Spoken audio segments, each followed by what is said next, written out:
Кыргызстанда акыркы 3 жылда бюджеттеги каражаттар 2 эсе көбөйдү. Бул тууралуу министрлер кабинетинин төрагасы Акылбек Жапаров президенттин администрациясынын коллегиясында билдирди. Анын айтымында 2020 жылы өлкөнүн консолидацияланган бюджети 247,7 миллиард сомду түзсө, 2023 жылы бюджеттин ресурстары 577,2 миллиард сомго жетти. Фискалдык саясатта биз заман талабына жооп берген технологиялар киргизилип жатат. Салык төлөөчүлөр да буга ыраазы. Отчет берем деп кезекте отурбастан өтө тездик менен отчет тапшырып керектүү документтерин алып жатышат. ККМди колдонуу жаатында да олуттуу прогресс байкалды. Бүгүнкү күндө алардын саны 100 миңден ашык аппаратты түздү жана акыркы 3 жылда 6 эсеге көбөйдү. Мындан ары да бул саясатты улантабыз, деди ал. Белгилей кетсек, 2024 жылдын 1-июлунан тартып республикада патенттин негизинде соода ишин жүргүзүү токтотулган. Экинчи учурда ички жана тышкы инвестицияларды алдыга жылдыруу күчөтүлөөрүн белгилеген Акылбек Жапаров өнөр жай секторун өнүктүрүү негизги приоритет экенине токтолду.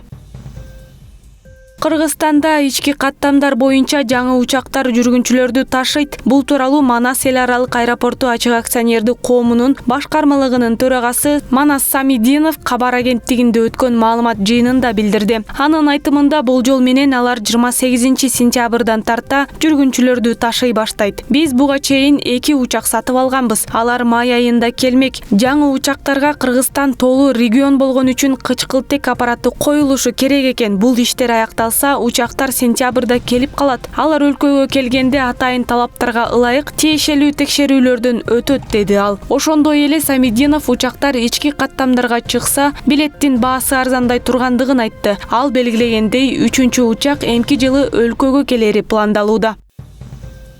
Бишкек шаарында Комсомол көлүндө сууга түшүү сезону жана Кара Жыгач токойунун эс алуу аймагынын ачылышы болду. Муниципалитеттен билдиришкендей, шаардыктар жана Борбор калаанын коноктору үчүн оюн-зоок программасы жана майрамдык концерт даярдалды. Ошондой эле асфальтка сүрөт тартуу боюнча мастер-класстар жана Борбордук фонтандын айланасындагы чыгармачылык зоналар уюштурулду. Анда чиймелери бар мольберттер жана экрандар орнотулган. Мындан тышкары Нептун жана Суу перилердин катышуусунда ачык оюндар, сынактар жана викторина оюн-зоок программасы уюштурулду. Спорттук мелдештер өткөрүлдү. Токойдун аймагында батут жана фудкорт аянтчалары орнотулду.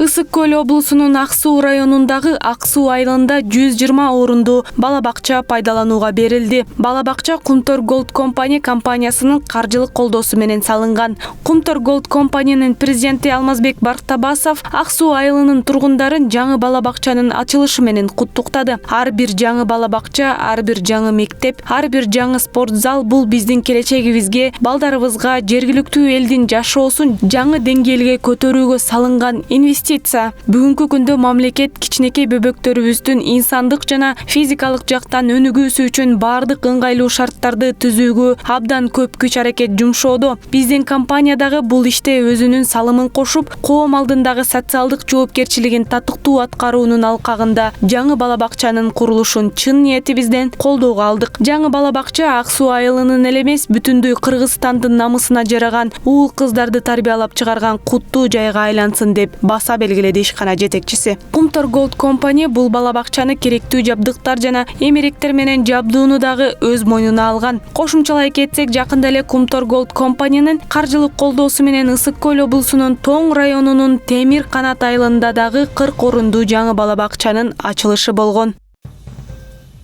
Манас эл аралык аэропорту 6 айда 3 миллиард сомго чукул таза киреше тапты. Бул тууралуу Манас эл аралык аэропорту ачык акционердик коомунун башкармалыгынын төрагасы Манас Самидинов кабар агенттигинде өткөн маалымат жыйынында билдирди. Анын айтымында жалпы киреше 5 миллиард 349 миллион сомду түздү. Жалпы кирешеден сырткары 2 миллиард 864 миллион сом таза киреше болду. 2022 жыл 5 миллиард сом, былтыркы жыл 6 миллиард сом киреше менен жабылган. Быйылкы жылды 7 миллиард сом менен жабууну пландап жатабыз, деди Самидинов.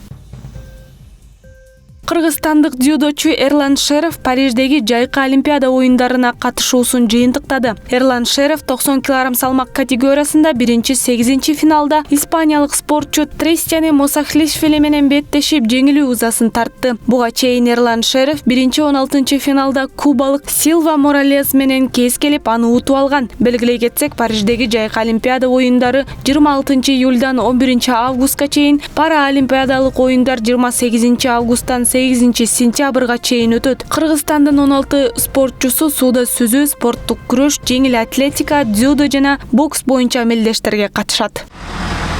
Бул Ош шаарындагы 177 көчө. Мында учурда асфальттоо иштери кызуу жүрүүдө. Жолчулар асфальттоо иштеринин биринчи катмарын бүтүрүштү.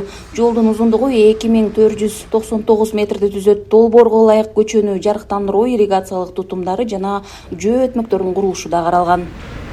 Азыркы учурда Айни көчөсүнөн Адышев көчөсүнө чейинки аралыкта асфальттоо иштери жүрүп жатат. Асфальттын жалпы узундугу 2 км 400 метрге барабар. Кеңдиги 7 метр, 3,5 метрден 2 полоса. Калыңдыгы болсо 12 сантиметр болот. Азыркы учурда биз асфальттоо иштеринин 90%-ын бүтүп калдык. Асфальттан жолдон сырткары дагы тротуар бар бизде 1 километр каралган. Тротуардан сырткары дагы ирригацион системалары бар, мына лотоктор, силовой отстойниктер каралган. Алардын бардыгы бүттү уже. 177 көчөдө асфальттоо иштери биринчи жолу жүрүүдө. Жолдун мурунку абалы кейиштүү болуп, айдоочуларды жана жергиликтүүлөрдү жүдөтүп бушайманга салып келген. Анакы берди күздө келип. Былтыры күзүндө мэр Бакытбек Жетигенов келген. Ал сөз берген болчу. Жаз айында көчөнү оңдоо иштерин баштайбыз деп. Мына эми өзүңүздөр көрүп турасыздар. Асфальт төшөлүп калды. Баарына рахмат. Асфальттоо иштери Турсунбаева көчөсүндө да жүрөт. Мында да учурда даярдык иштери жүрүүдө. Негизги көчөлөрдүн бири болгон бул аймакта кеңейтүү иштерин да алып барышууда. Анткени кызыл сызыктан чыккан жана мыйзамсыз салынган сууда түйүндөрү сүрдүрүлдү. Ош шаарында учурда 4 көчөнү асфальттоо иштери жүрүүдө. Ош көчөсүндө да асфальттоо иштерине даярдык иштери кызуу алып барылууда. Ошон Жибек жол мабынын 170 көчөсү буга чейин эч такыр оңдоп өткөрүлгөн эмес. Ал эми быйылкы жылы ошол мери Бакытбек Жетигенов теңилгеси менен жалпы саны 2400 чарчы метр, ал эми кеңдиги болсо 13 метр болуп, жол капиталдык оңдоп өткөрүлдү. Ал жерде бир тараптуу тротуар жана лотоктор каралган. Анын сырткары жолдун кеңдиги болсо 7 метр болот. Жана ошондой эле эки тараптуу бордюр каралган. Бул жумуш, аталган жумуш жергиликтүү бюджет эсебинен аткарылып келүүдө. Башталышы 23 май башталса ушул жылы, ал эми бүткөрүлүшү боюнча буюрса жакынкы арада бүткөрүлүшү пландалууда. Быйыл Ош шаарында капиталдык оңдоодон өтүүчү 9 чакырымга жакын жол бар. Ички жолдорду жасоо иштери да жүргүзүлөт. Гүлжан Ажиматова, Муслимбек Ахметжанов, Ош шаары.